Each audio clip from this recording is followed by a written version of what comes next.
Hey everyone, welcome back to our channel.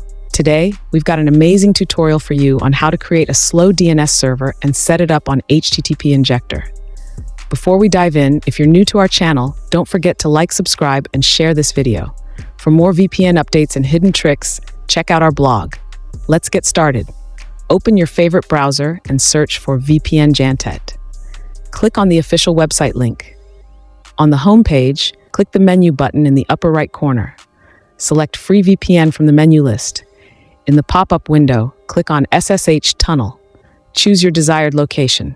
Select your preferred time period, 1 day, 2 days, or 7 days. Click on Username SSH Tunnel. Fill in your username, password, and complete the reCAPTCHA. Click the Username SSH Tunnel button again. Your server account will be ready in seconds. Copy the server name and public key for later use. Now, go to your device's Play Store. Search for HTTP Injector and find the latest version. Click Install to download it on your device. Once downloaded, open the app. First, let's navigate to the app's homepage. On the homepage, you'll see a Start button. Below this button, there's an arrow labeled SSLTLS. Click on this arrow. Now you'll see a page titled Tunnel Type. Here, we don't need to make any changes, so just leave it as it is. Next, look for the Connect Forms section and select the DNS/DNSTT option by checking the checkbox next to it. Once selected, click the Save button. Great, now we need to configure the SSH settings. To do this, click on the Settings icon at the top of the page. This will open a menu list. From this list, select Secure Shell SSH. In the new page that opens, you'll need to paste your host, username, and password.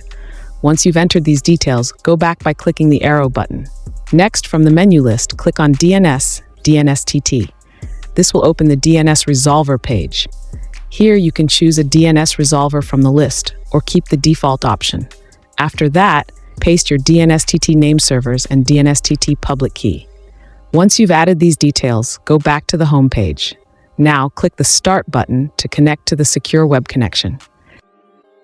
And there you have it. You've successfully created a slow DNS server and set it up with HTTP Injector. If you found this tutorial helpful, please don't forget to like, subscribe, and share it with others who might benefit. Thanks for watching, and we'll see you in the next video.